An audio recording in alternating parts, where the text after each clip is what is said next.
오늘 보는 신명기 30장 19절을 보시겠습니다. 내가 오늘 하늘과 땅을 불러 너희에게 증거를 삼노라.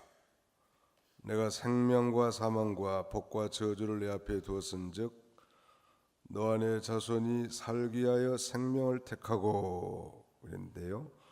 이 말씀에 의지해서 생명과 복을 선택하십시오, 이런 제목으로 하나님 말씀을 선포하고 함께 은혜 받고자 합니다.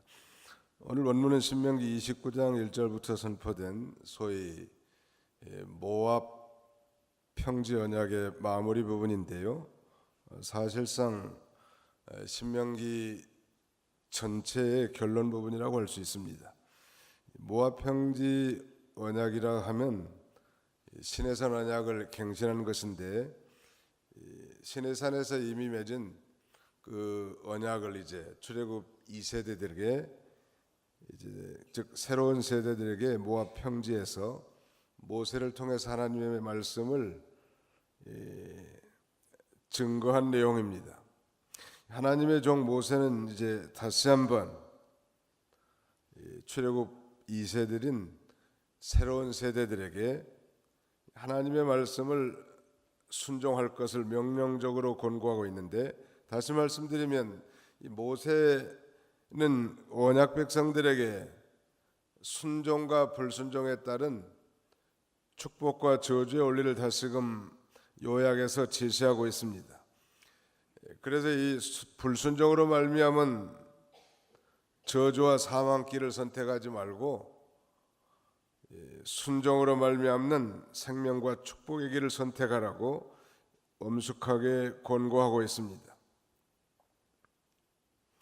오늘 신약시대 우리 그리스도인들은 다 예수 그리스도의 피로 맺은 하나님의 새 언약 백성들입니다. 구원받은 새 언약 백성들이 어떻게 살아야 될까? 거기에 대해서 오늘 우리 찬송가 뒤편에 새겨진 그 십계명은 이 새 언약 백성된 우리가 어떻게 살아야 될 것인지를 10가지로 이렇게 규정해 놓고 있죠. 오늘 본문을 통해서 이제 이 하나님의 언약 백성들에게 있어서 생명과 복을 선택하는 것이 얼마나 중요한가, 그 선택의 중요성에 대해서, 그 다음에는 이 생명과 복을 선택하라고 했는데 생명과 복을 선택한다는 이 중대한 의미는 무엇을 의미하는가, 그리고 이 결론적으로 마지막은 이 생명과 선택을 선택한 이 결과, 선택의 결과에 대해서 차례로 증거하고 말씀을 증거하고자 합니다. 시집갈 딸을 두고 고민하는 아버지가 있었는데 사익감 둘을 놓고 이제 선택의 기로에 있는, 그래서 이 고민하는 아버지의 모습을 보고 딸이 물었습니다. 아버지, 무슨 고민을 그렇게 심각하게 하십니까? 물어보니까 그 아버지 대답이, 내 결혼 상대를 선택하는데 동쪽에 사는 총각은 부자이긴 하지만 인물이 볼품없고 서쪽에 사는 총각은 인물은 출중한데 먹을 것이 없단다. 그렇게 대답하자 딸이, 아버지 그거 걱정할 필요 없겠네요. 제가 동가식 서가수 가면 되죠. 그렇게 당돌하게 말했다고 합니다. 동쪽 신랑에 가서는 밥은 얻어먹고 서쪽 신랑에 가서 잠자리를 하겠다는 거예요. 마땅히 그 양자 선택을 해야 되는 이 중대한 기로인데, 동시에 두 남자와 결혼하겠다고 하는 그야말로 가당치도 않는 말인데요. 우리는 반드시 선택을 해야 된다는, 우리 속담에 볶은 콩도 골라 먹는다 그런 말이 있는데, 우리는 이 모든 것을 취사 선택해서 살아야 할 그런 존재라는, 성경에 보면 아브라함의 이 조카 롯은 삼촌과 분리할 때, 즉 아브라함의 목자들과 롯의 목자들의 이 목초지 분쟁으로 말미암아 불가피하게 선택의 기로에 서 있었을 때 그 조카 롯은 삼촌 아브람보다 먼저 아주 비옥한 영토를 선택했고, 또 우리가 잘 아는 사실이지만 그것은 바로 후에 유황불의 심판을 받은 소돔과 고모라 땅이었습니다. 반면에 이 나오미의 며느리 룻은 이방 모함 여인이지만 그 시어머니를 따르는 그 위대한 선택을 통해서 베들레헴으로 가서 기업물을 짜 유력한 보아스를 만나 다윗의 증조부가 되고, 그 다음에는 예수 그리스도의 촉구에 참여하는 위대한 축복을 받게 된 것입니다. 자, 구체적으로 그렇다면 이 선택의 중요성, 우리 인생은 사실 선택의 연속의 삶이라고 할 수 있겠습니다. 무엇을 먹을 것인가, 어떤 옷을 입을 것인가, 학생들 같으면 어떤 학과를 지원할 것인가, 어떤 직장에 들어갈 것인가, 미혼 청년들은 배우자로 어떤 인간을 선택할 것인가, 아니 오늘 새벽 기도 와가지고도 앞자리에 앉을 것인가 뒷자리에 앉을 것인가, 앞자리에서도 가운데쯤 앉을까 가에서 좀 졸다 갈 것인가. 아마 여기 참여하지 않은 분들은 이 사경에 참여하는 것이 옳은가 참여하지 말 것인가, 아무튼 뭐 선택의 연속이죠. 이 불란서의 실존주의 철학자 샤르트르는 인생은 태어날 때부터 죽을 때까지 선택의 연속이다라고 말했는데, 우리가 이 태어나면서부터 죽을 때까지, 아니 아침에 눈을 뜨는 순간부터 잠자리에 들 때까지 수많은 선택을 해야 합니다. 어떤 사람이 조사를 해보니까 보통 사람은 하루에 약 150번 정도를 선택하고 그런 선택의 기로에 직면해 있다는 거예요. 중요한 것은 선택은 우리의 자유지만 그 선택의 결과 또한 우리의 분깃입니다. 그러므로 좋은 선택을 통해서 좋은 결과를 얻어야 할 것입니다. 결론부터 말씀드리면 믿음으로 한 선택은 영원히 남아있다는 것. 자, 오늘 본문을 다시 15절을 보시면, 보라 내가 오늘 생명과 복과 사망과 화를 내 앞에 두었나니 내가 오늘 하늘과 땅을 불러 너희에게, 19절, 내가 오늘 하늘과 땅을 불러 너희에게 증거를 삼노라. 내가 생명과 사망과 복과 저주를 내 앞에 두었은즉 너와 내 자손이 살기 위하여 생명을 택하고, 하늘과 땅을 증거로 삼아서 하나님의 말씀을 선포한다는 것입니다. 이건 천지가 변할지언정 하나님의 언약의 말씀은 변하지 않는다는 것. 너와 내 자손이 살기 위해서 생명을 선택하라고 그렇게 말씀하고 있습니다. 잘 선택하기 쉽지 않은데 좀 어렵습니다만, 하나님께서 우리 인간에게 예비해 놓으신 길은 두 가지라는 거예요. 여기 좀 네 가지로 언급해 놨습니다만 사실은 엄격하게 따지면 생명과 복의 길이고, 다른 하나는 사망과 화의 길이라고 할 수 있는데 바로 이 두 갈래 길밖에 없다는 거예요. 이런 사실에 대해서는 예수님께서도 이 좁은 문과 넓은 문의 비유를 통해서 우리에게 명확하게 교훈해 주셨죠. 이 마태복음 7장 13절로 14절에 좁은 문으로 들어가라, 멸망으로 인도하는 문 크고 그 길이 넓어 그리로 들어가는 자가 많고, 생명으로 인도하는 문은 좁고 길이 협착하여 찾는 이가 적음이라 그랬습니다. 생명과 복을 선택하십시오. 어떤 사람이 참 선택을 잘할 수 있을까요? 우리 성경을 한 군데 다 찾아봅시다. 시편 제25편 찾아서 같이 한번 통독하겠습니다. 시편 제25편 12절로 14절.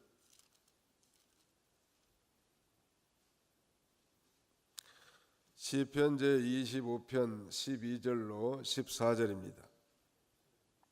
같이 한번 읽겠습니다. 시작. 여호와를 경외하는 자 누구냐? 그가 택할 길을 그에게 가르치시리로다. 그의 영혼은 평안히 살고 그의 자손은 땅을 상속하리로다. 여호와의 친밀하심이 그를 경외하는 자들에게 있으며 그의 언약을 그들에게 보이시리로다. 여호와를 경외하는 자 누구냐? 그가 택할 길을 그에게 가르치시로다. 하나님께서 이 선택할 길을 마치 교사처럼 가르쳐 주시는데 어떤 사람이 가르쳐 준다고 했습니까? 여호와를 경외하는 자에게, 참으로 여호와를 두렵고 떨림으로 섬기는 자에게 하나님께서는 당신의 이 기뻐하시는 뜻을 바로 선택하도록 그렇게 선택할 길을 가르쳐 준다는 것.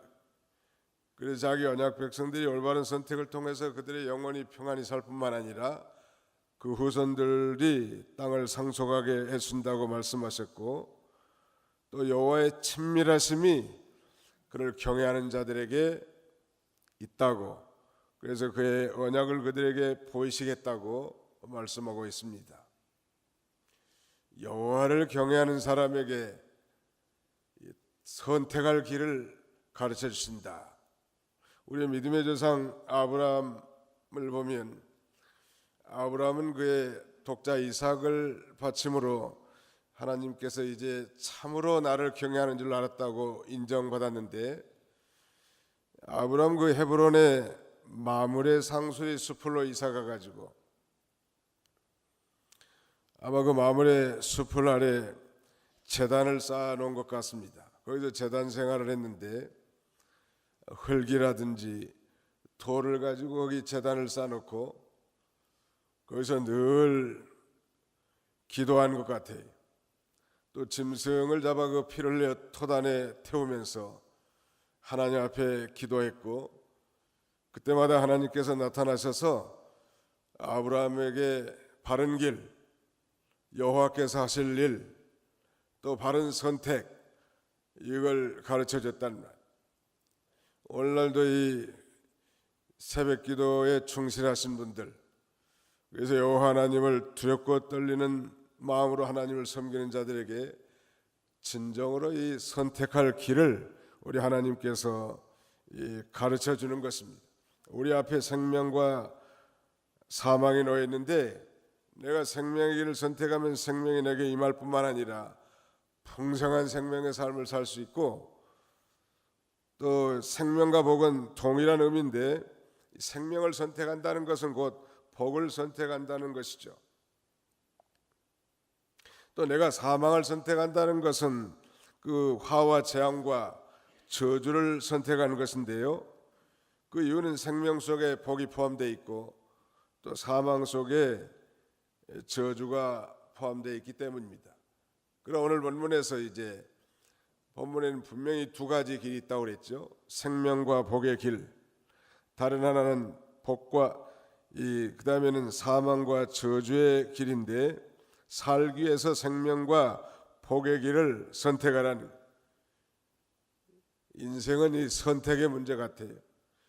오늘 우리가 여러 귀한 목사님들 통해서 많은 말씀들을 우리가 배웠는데, 우리가 첫 시간부터 아주 주님께 특별히 사랑받는 이 성도가 되기 위해서 그 길을 걸어가고, 또 성령이 사람이 돼서 그 순종의 길을 선택하고, 또 믿음으로 능력 있는 삶을 살고, 항상 청년으로서 그 흉악한 자를 이기고, 또 종말론적인 신앙을 가지고 늘 깨어서 기도하고 사랑하고 대접하고 봉사의 삶을 선택하고, 또 부활 휴거를 소망하면서 두 증인으로 살고, 또 날마다 천국을 소망하면서 이 땅에서 충실하게 사는 이런 삶은 우리의 분명한 선택이란, 사실 귀한 종들을 통해서 하나님이 선포한 말씀을 선택하라는 것은 그분들이 증거한 그 말씀을 걸어가라는 것이고, 만약에 그 길을 걸어간다면 우리가 화가 나건대 이 생명과 그 길은 복의 길이고 잘 되고 보장된 길이지 않겠습니까? 그러므로 선택한다고 하는 의미, 이 두 번째 선택의 의미는 이 복과 생명을 주는 그 길로 실제로 걸어가는 것이고, 또 복과 생명을 주는 그 삶을 우리의 삶 속에서 그대로 실천하면서 사는 거라고 할 수 있겠습니다. 모세는 믿음으로 장성해서 바로의 공주의 아들이라 칭함을 거절하고 도리어 하나님의 백성과 함께 고난받기를 잠시 죄악의 낙을 누리는 것보다 더 좋아했다고 했습니다. 그러니까 바로의 공주의 아들이라 칭함을 거절했다, 선택하지 않았다는 것. 도리어 자기 백성들과 함께 이 고난받는 길을 선택한 것입니다. 또 그리스도를 위해서 받는 수모를 애굽의 모든 보화보다 더 큰 재물로 여겼다는 것인데, 이게 애굽의 이 모든 보화보다 더 큰 재물을 거절하고 당당하게 그리스도를 위해서 받는 수모를 선택한 것입니다. 실제로 생명과 복을 주는 그 길을 걸어간 거죠. 너도 인생에 있어서 아주 중대한 그 선택의 고비들이 많이 있었습니다만, 그 중에 하나를 예를 든다면은 평범한 이 샐러리맨으로서 직장 생활하는 그런 가운데 소명을 받게 돼가지고 이걸 직장 생활을 계속해야 되겠는가, 아니면 이거 주님의 부르심에 응해야 되겠는가, 중대한 선택이 일어난 거예요. 토끼 같은 자식들과 여우 같은 마누라가 있고, 그 다음에는 이 안정된 그 생활을 버리고, 그 다음에는 정말 주님이 요구하시는 이 복음 전파의 삶을 이 용기 있게 선택한다는 것은 정작 제 자신의 힘과 능력이 아닌 것 같고, 하나님께서 그 선택할 길과 능력을 부여하신 것 같아요. 사실 우리 모두는 다 하나님의 선택받은 자들이죠. 창세전에 그리스도 안에서 신령한 복을 받을 자로 하나님의 사랑의 대상자로 다 선택된 자들이고, 하나님의 이 부르심과 선택하시면은 후회하심이 없다고 했는데, 우리도 하나님의 그 기뻐하신 뜻을 따라 순종하고 선택하는 길은 결코 후회가 없을 것입니다. 그런 면에서 이 선택의 의미는 실제로 그 길을 걸어가는 거예요. 하나님, 그번에 우리 사경회 때 배운 또 증거된 그 하나님의 모든 말씀을 이제 말하자면은 암송하고 또 기억하고 그 다음에는 묵상하는 삶, 이게 아주 중요합니다. 연세 드신 분들이 성경을 많이 애워드는 건 참 좋을 것 같아요. 치매도 예방이 되지만 나중에는 눈이 흐려져서 이거 성경도 제대로 읽기가 어려운데, 하나님의 말씀을 애워두는 것은 천당 갈 때까지 기도 가운데 되새김질 묵상하는 데 아주 유익하단 말이에요. 암기하는 걸 영어로 memorizing 이라고 합니다. memorizing, 암기하는 것을, 묵상하는 건 meditating이라는 건 묵상하다, 되새김질하다, 곱씹다 그런 건데, 하나님의 말씀을 금번에도 듣고 한번 은혜 받았다고 흘러떠내 버린다면 그 별로 지속성이 없을 것 같아요. 우리 총회 홈페이지도 만들어졌고 동영상이 다 거기 올라가게 될 건데,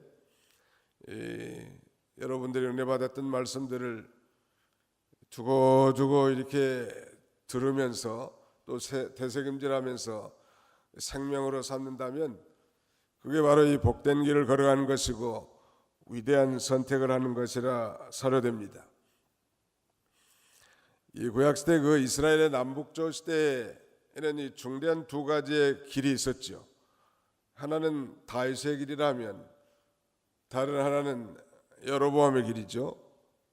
다윗의 길은 이 여호와의 명령을 지키고, 그 다음에는 전심으로 그를 쫓고, 그다음에 마지막 세 번째는 여호와 보시기에 정직한 일만 행한 게 다윗의 길이란 말. 반면에 여로보암의 길은 그 하나님 말씀을 다 변개하고 우상 섬기는 길 아니겠습니까?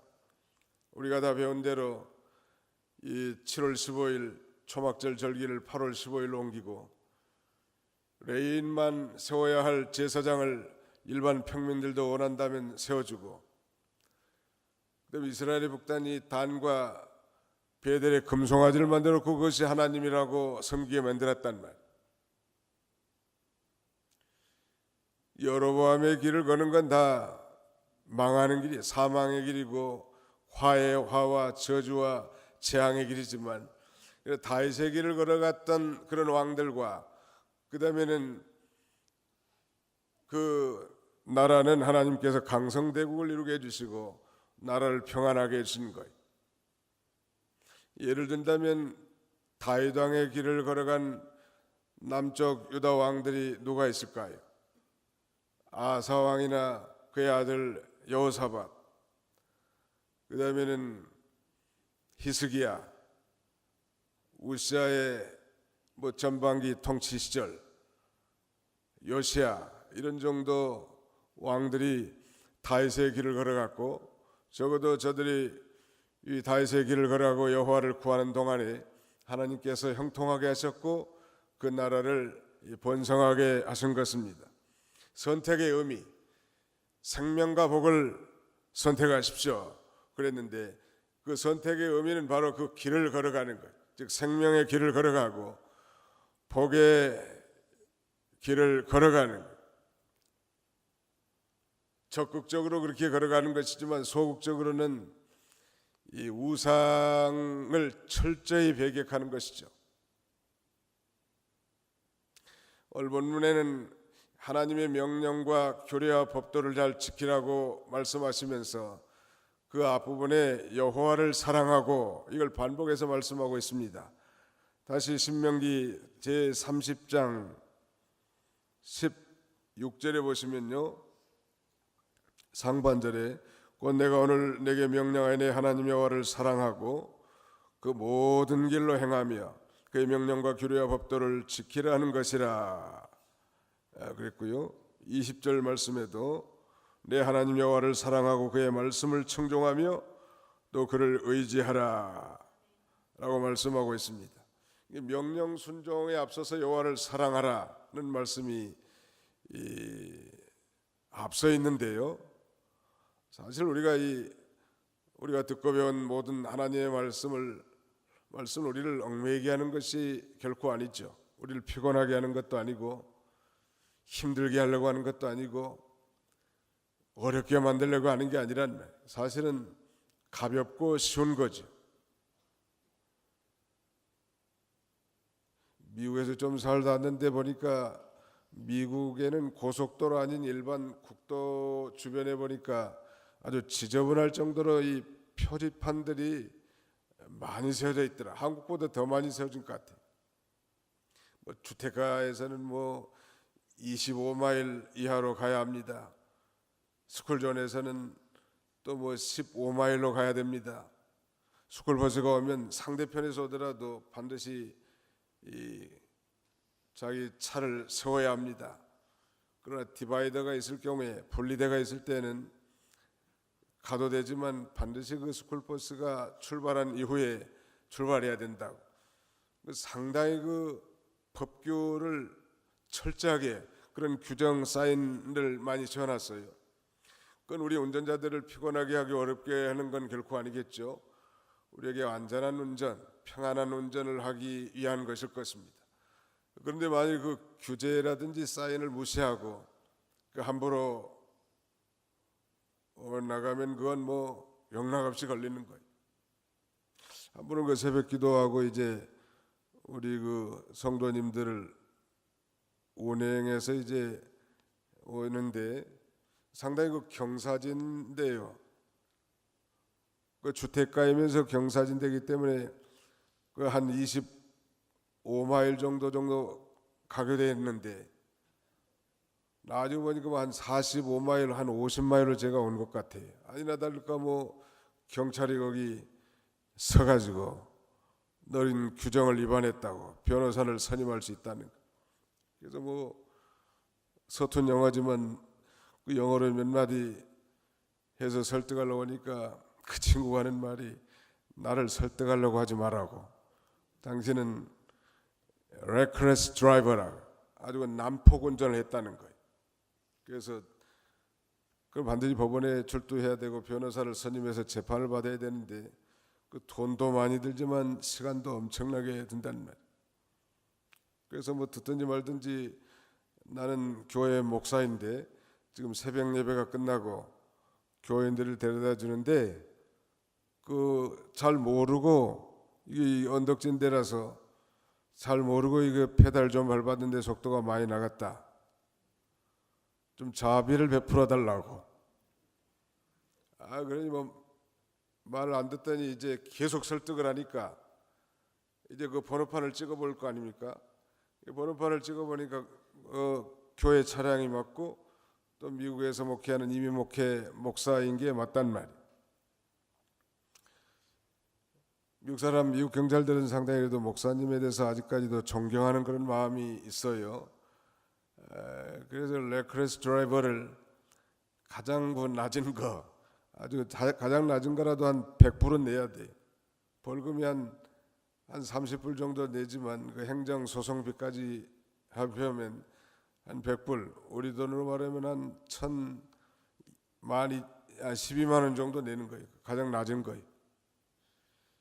아무튼 하나님께서 우리에게 명령하신 모든 명령이나 규례, 법도 이걸 우리가 잘 지키면 살고 번성하고 생명과 복을 다 누리도록 그렇게 하나님께서 역사해 놓으신 것입니다.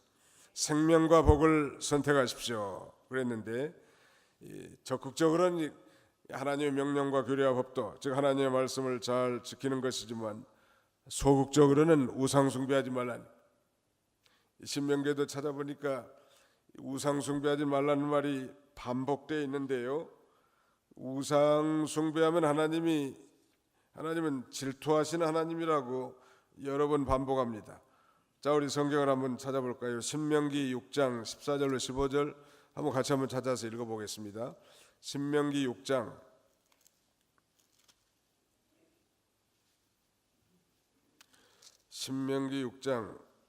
14절로 15절 같이 한번 읽어보겠습니다. 시작. 너희는 다른 신들 곧 내 사면에 있는 백성의 신들을 따르지 말라. 너희 중에 계신 너희 하나님 여호와는 질투하시는 하나님이신즉 너희 하나님 여호와께서 내게 진노하사 너를 지면에서 멸절시키실까 두려워하노라. 질투하시는 하나님이라는 거예요. 하나님이 질투하신 하나님이시다. 이건 하나님을 의인화시킨 표현입니다. 신학적으로는 이걸 신인 동형 동선능적 표현이다 이런 말을 씁니다만 하나님이 왜 질투하시겠습니까? 이 질투라는 건 사랑의 또 다른 표현인데 하나님이 에레미야 선지자를 통해서도 나는 내 남편임이라, 하나님이 우리의 참 남편이란 말. 그러니까 우리 아내된 우리 그리스도인들이야말로 새 언약 백성들이야말로 하나님만 사랑하고 하나님만 의지하고 하나님만 따라가고 하나님만 바라보면서 나가야 되겠는데 다른 남편에게 눈독 돌리는 그걸 용납할 남편이 세상에 어디 있냐는 정신 이상자나 모를까. 한번 생각해 보세요. 아내가 뭐 밥도 잘해주고 빨래도 잘해주고 아주 친절하게 남편에게 상냥하게 잘 대우해주고 잘해준다는 말. 근데 한 달에 한 번씩 나가가지고 다른 남편하고 자고 오는 거예요. 그런 남자를 용납할 세상에 그런 남편이 어디 있겠냐는 말이에요. 우상숭배는 그와 같은 거예요. 그래서 성경은 우상숭배를 음행이라고 말합니다. 참 남편인 하나님만 사랑하라는 거예요. 그걸 여러 번 강조하고 있어요. 그래 나를 사랑하고 내 계명을 지킨 자는 자녀선 천대까지 은혜를 베푸시겠다고, 우상을 섬기는 자는 다 망하겠다고. 여러분, 이렇게 모세가 이제 시내산에서도 그렇게 당부했지만 또 그 시내산 언약의 갱신이라고 할 수 있는 이제 저 가나안 땅이 내다보이는 모압 평지에서 그 시내산 언약을 갱신하면서 이 하나님의 위대한 역사를 잘 모르는 이 신세대들에게 장차 하나님이 약속하신 이 가나안 땅에서 행복한 삶을 살도록 이렇게 권면을 합니다만, 우리가 출애굽 연도를 약 주전 1446년으로 보고 광야 40년을 빼면 이때가 약 1406년 정도로 생각이 되는데, 우리가 잘 아는 대로 이 이스라엘은 르호보암 당시 북쪽 이스라엘과 남쪽 유다로 나라가 나눠지지 않았습니까? 북쪽 이스라엘은 호세아 왕 당시 주전 722년에 아시리아에서 멸망당합니다. 그 멸망당한 중요한 죄는 우상숭배예요. 남쪽 유다는 주전 586년, 그러니까 이 시드기야 왕 당시에 바벨로니아 느부갓네살 왕에게 완전히 멸망당하지요. 성전은 다 불타고 성전의 기명들은 다 빼앗기고 유력한 자들이 바벨로니아에 포로 잡혀가는 비극이 발생하는 것입니다. 계산을 해보니까 그러니까 북쪽 이스라엘은 이 684년 정도 왕조를 유지했다고 할 수 있고, 뭐 실제로는 그렇게 되지 않죠. 출애굽한 이후부터 684년, 남쪽 유다는 820년, 그러니까 북쪽 이스라엘보다는 136년이 늦은 820년 정도, 모압 평지 언약을 기준으로 했을 때 그런 정도 유지하고 결국 나라가 망해버린 거예요. 사망과 저주의 길, 우상 숭배의 길을 선택하고 나가는 것입니다. 선택의 결과 정말 잘 선택했다면 좋은 결과 이 저 가나안 땅, 하나님이 약속하신 땅에서 번영된 삶을 살고 복된 삶을 살 수 있었을 것입니다. 신약시대 우리 그리스도인들은 예수 그리스도의 피로 맺어진 하나님의 새 언약 백성이라고 했는데, 동일하게 오늘날도 우리에게 주신 모든 언약의 말씀인 십계명을 잘 준행하고 산다면 그런 개인이나 가정이나 민족이나 국가가 다 번영된 조국, 번영된 인생을 살 수 있겠지만, 아무리 구원받고 하나님의 은혜를 체험했고 과거에 하나님과 동행했다 할지라도 지금 그 모든 말씀을 다 내버리고 우상을 섬기고 돌아간다면 망할 수밖에 없단 말. 오늘 현대 크리스천들이 뭐 우상을 만들어 놓고 섬기지는 않겠지만, 그러나 우리가 배운 대로 하나님보다 더 사랑하고 하나님보다 더 의지하고 하나님보다 더 따라가고 하나님보다 더 지배받는 모든 존재가 다 우리의 이 영적 우상이라고 했는데, 그런 우상을 철저히 끊어버리고 참된 주인, 참된 남편인 여호와 하나님만 선택하고 나갈 때 하나님께서는 번영된 삶을 구가하도록 약속하고 있는 것입니다.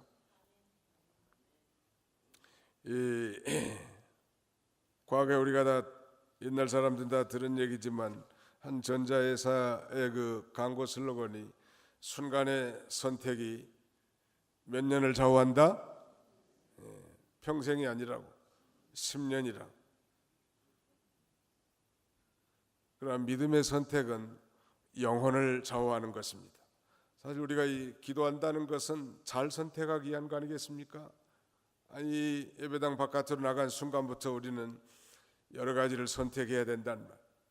그러나 우리가 지난 날을 돌이켜 본다면 참 하나님 앞에 이 중대한 인생의 고비고비에 잘못된 선택을 할 때가 얼마나 많았는지 알 수 없고, 앞으로도 우리는 이 중생한 성도로서 우리 중생한 영이 성령의 인도를 받아 하나님이 기뻐하신 뜻을 선택해 나갈 때 하나님께서는 그들을 붙드시고 중요하게 사용하신다.